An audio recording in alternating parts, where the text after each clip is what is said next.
What's going on, summoners? Welcome back to another Wild Rift video. I'm Kangas, and today we'll be going through the do's and don'ts of map awareness.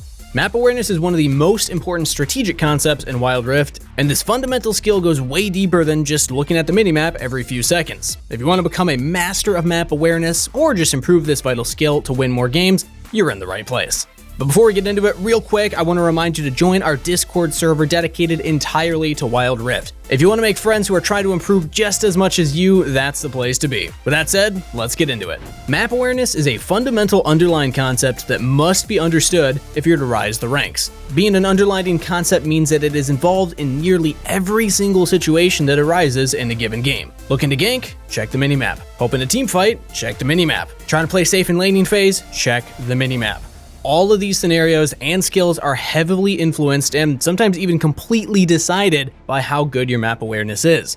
So, how does a player develop good map awareness? The answer isn't what you would think. Good map awareness actually stems from your level of competence in other areas of the game. To actually have the mental freedom to consider the map, your CSing, positioning, trading, wave control, all of that stuff needs to be second nature. If all things aren't second nature, and then on top of that you try and look at the map often, your skills are going to suffer. And remember that these skills are made so much easier if you play only a few champions to start off. If you play a few different champions, ideally 2 or 3 for lower ranks, you'll start to get really comfortable with their kits, their play styles, and their laning phases. That will then allow you to direct much more attention to the map.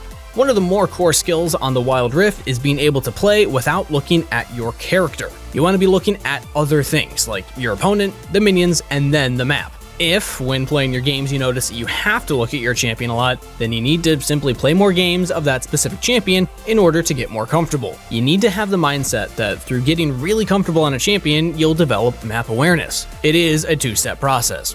Before we move on though, our question of the day is, what's your favorite item in the game to build? As a support, I love Awakened Soul Stealer on Seraphine or Sona early because it's incredible having your ultimate on such a low cooldown. But that's my answer, so let us know yours in the comments down below, and also don't forget to sub so you don't miss out on future videos. Now let's get back to the topic.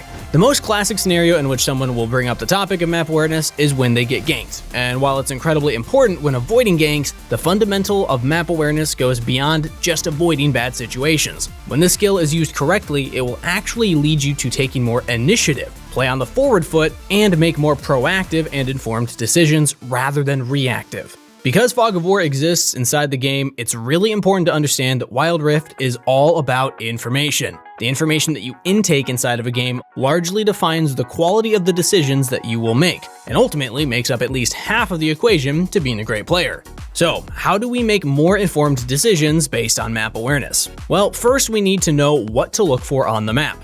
The answer is in simple maths. Your job is to just count to 5. Pretend that you know exactly where the enemy jungle started, and all 4 laners are showing in their respective lanes. In this scenario, at level 1, you would have perfect information. You can play out your lane in isolation, knowing that at least for a little while, you're safe and won't get ganked. Now, if one of the 5 enemies goes missing and you lose track of them, you suddenly have to play the game entirely differently. You no longer have the luxury of perfect information. Luckily, if you have good map awareness habits and are constantly looking at both the minimap and the state of the lanes, you can limit the amount of time that you play reactively and instead increase the amount of time that you play proactively. Lost sight of the enemy mid laner, if you were checking your map and noticed that they backed, well, you know you're safe. But if you weren't paying attention, maybe they're roaming to your lane.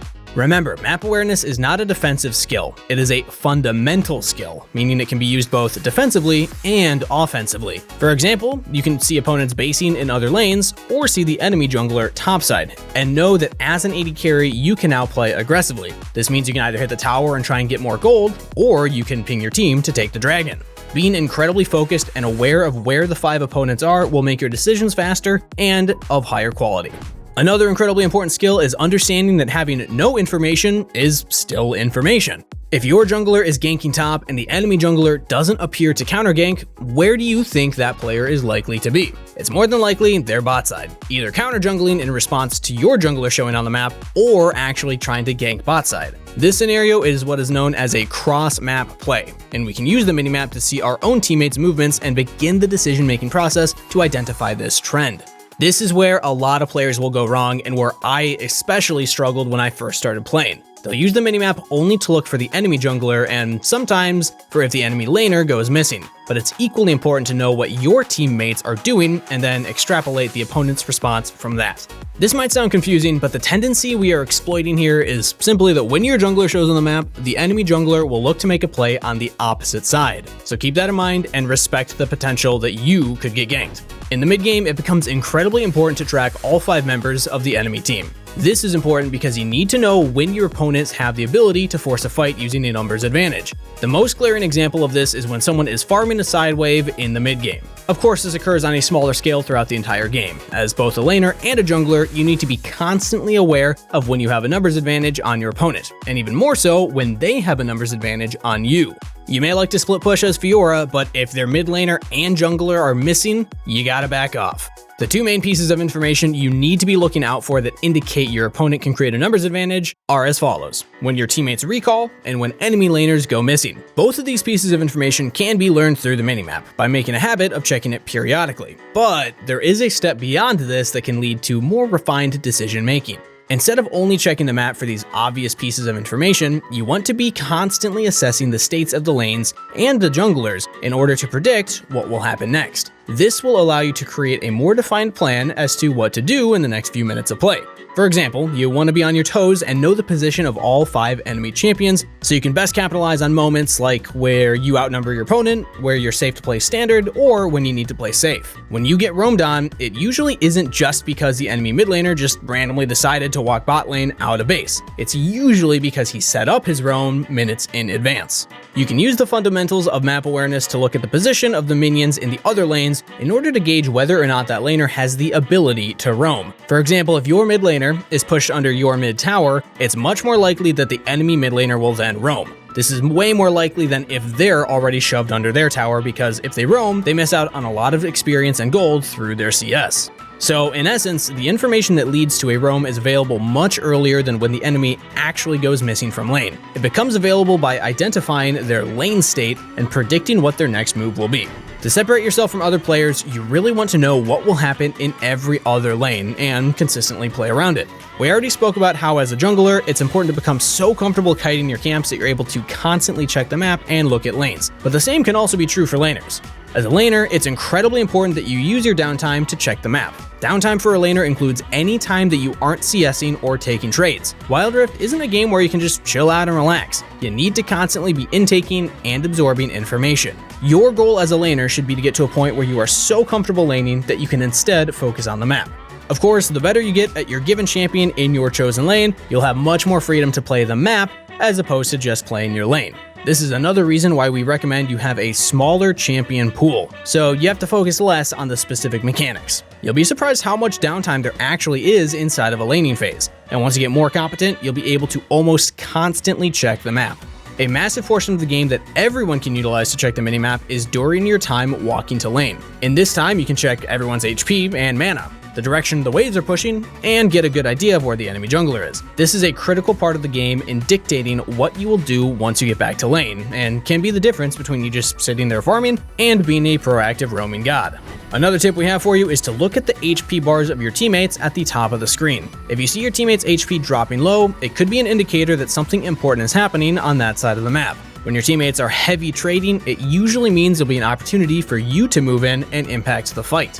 On the same theme as this, when looking at the minimap, if you notice the enemy champion icons and your friendly champion icons come really close to each other, it can be an indicator that they're fighting, and could be an opportunity for you to join in.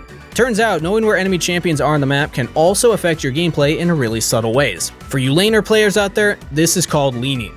Leaning is where you position your champion to a specific side of the lane in order to avoid a gank, due to knowing that that side of the lane is a safe spot. We know it's a safe spot because you either see the enemy jungler on the opposite side, or you see your friendly jungler on the side closest to you. You see this in pro play all the time.